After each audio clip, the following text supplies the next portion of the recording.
morning, South Africa. Molweni Mzansi.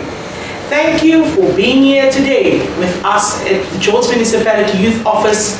This is Youth Focus, and we're going to speak about the pandemic that we are facing, coronavirus, like they say, corona. So we will speak about that today and how is it affecting everyone's life as citizens as well as worldwide. So I have a few guests with me here today. My first guest today will be Councillor Snyman. He is the Portfolio Councillor for Community Services at the George Municipality. Good morning, Councillor, and welcome. Good morning, Jonathan. Good morning, everybody. As Jonathan said, I'm the Portfolio Councillor for Community and Social Development, Libraries and Sport. And it's my job to make sure that we have rollout programs for the youth, keeping them busy and also developing them for becoming sustainable adults and also responsible adults. Thank you, Councillor, and it's a pleasure to have you here, sir. I would like to apologize for the distance between us, but we know what we are facing at this point of time, and the mask and everything. My makeup is later in, that I know a mask can he withdraw. Councillor, I'm going to ask you a few questions regarding this pandemic that we are facing as South African citizens. We all know that this is Youth Month.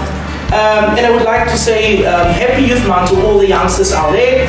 And this is also part where we will encourage young people not to become fearful. This is a time where we as South Africans need to stand up and become responsible citizens and also active citizens of South Africa. And I think, Councillor, one of the questions that I'm going to ask you is, how does this corona thing has affect you and especially your family?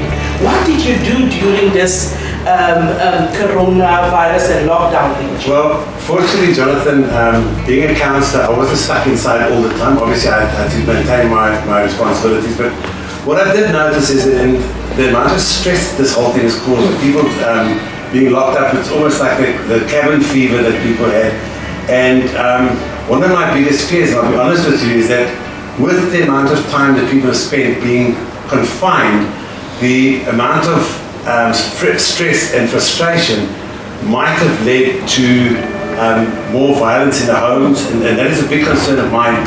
And I must be honest with you, so far I'm actually quite pleased that the amount of reported cases hasn't been as high as what I expected it to be. But as an individual, as a family, I think we've all suffered with it. But I believe that it's coming to a point where we're starting to accept it as a society. And as the phases get lower, or the levels get lower, people are starting to return back to work and everything. But yeah, I've seen a lot, and what's bothering as well is the fact that they're also dealing with the hunger and the poverty. That's increased terribly. And obviously the effect that this is having on the economy. Thank you, Councillor. Councillor, we are also facing this thing of young people now more stressful and all those kind of things in terms of job opportunities and all opportunities for young people.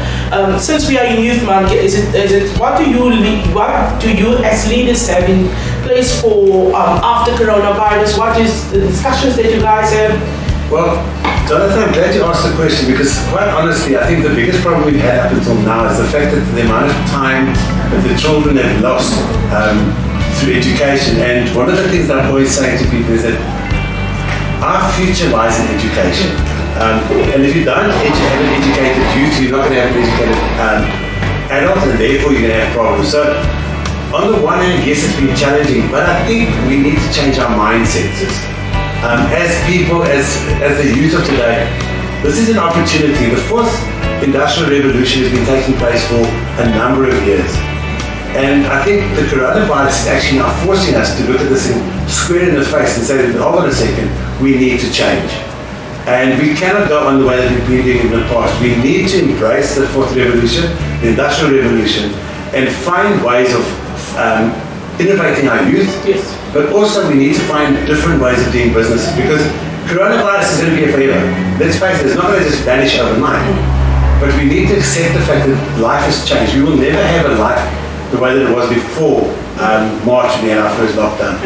And I think what I'd like to say to the young people is don't be scared of it.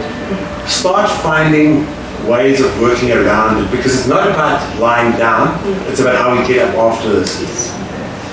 Thank you, Councillor. One last question for you, Councillor, from the leader's perspective. How do we rebuild South Africa? I think what I'd like to say it like this.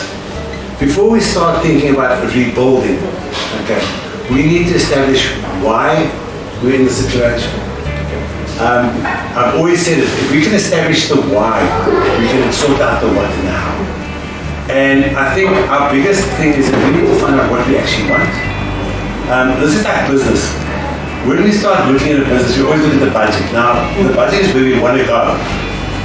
And we decide where we want to be and how we're going to, and then after we've decided that, we can figure out how we're going to get there.